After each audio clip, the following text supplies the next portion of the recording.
গতকালকে যে ছবি দেখলাম একটা উত্তরপ্রদেশের যিনি সিংঘম বলে পরিচিত তিনি একটু আপনার বাড়িতে গেলেন ভোটের আমি কি বলবো। দেখুন, কালকে হঠাৎ করে 3টের সময় আমার অফিসে এসেছিল, এসে তখন আমি আমার অফিসের ভিতরে বসে আছি, আমি জানতে পারিনি ওরা এসছে। তারপর দিলাম আমার সিকিউরিটিকে দেখে তাদের চমকেছে এবং তাদেরকে অ্যারেস্ট করে বলে ধমক দিয়েছে। তার কিছুক্ষণ পরে আমার অফিসের স্টাফরা বললো যে এরকম ওরা এসছে, পুলিশ অফিসার এসছে, সিআরপিএফ এসছে, এসে সিকিউরিটিকে ধমকাচ্ছে। তারপর আমি বাইরে বেরিয়ে ওদেরকে চাপ সৃষ্টি করলাম আমার সিকিউরিটিকে, যে তোমরা এসপির অর্ডারটা বন্ধটা দেবে, আমার কাছে আছো, আমার কথাটা শুনবে। ওরা ওখানে গিয়ে তুমি ওই ধমক চমকে কেন গিয়েছো বা কী এইসব বলার পরে চিনেমি করার পরে ওরা আস্তে আস্তে চলে গিয়ে আমার পাড়ার ভিতরে গিয়ে আমার বাড়ির কাছে গিয়ে আমার বাড়ি থেকে ধমক চমক দিয়ে বড় বড় ডায়লগ কথা বলে চলে গেছে। কিন্তু যেটা আমরা ইলেকশন কমিশনের যেটা রুলস আছে, নিয়ম আছে, যে একজন পুলিশ অবজারভার এক্সিকিউটিভ অফিসার উনি পারেন না যে সশরীরে কোথাও উপস্থিত থেকে কাউকে ধমক চমক দেওয়া।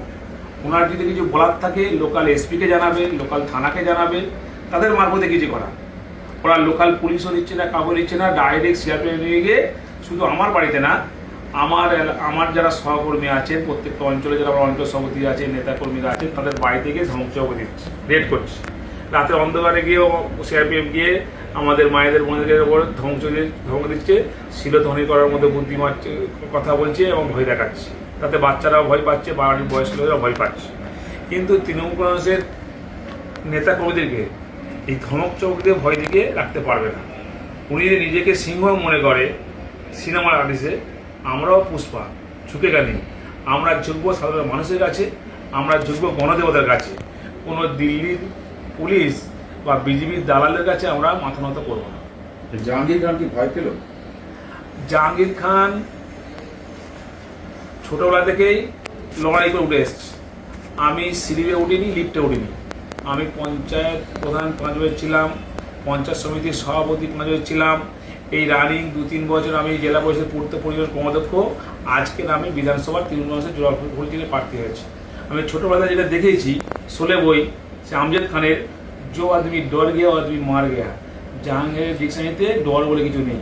আমরা ভয় পাই অন্যায় দেখে, অপরাধ দেখে, কিন্তু কে ধমকাবে, চমকাবে, ভয় দেখাবে, জাহাঙ্গীর খান তাতে কর্ণপাত করে না।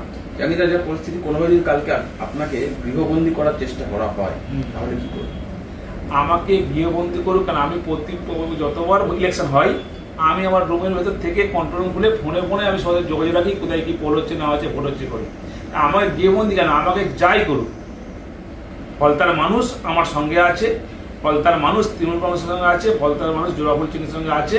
আমরা সারা বছর মানুষের সঙ্গে সুখ দুঃখের সাথী হয়ে বিপদের বন্ধু হিসেবে পাশে থেকে আমরা কাজ করেছি। তাই ফলতার গণদেবতা, ফলতার সাধারণ মানুষ যখন আমার সঙ্গে আছে, সেখানে ইলেকশন কমিশনার বা দিল্লির পুলিশ বা বিজেপির দালালরা কী করবে সেটা আমার যায় আসে না। তাতে আমি ভয়ও পাই না, আমি কর্ণপাত করি না।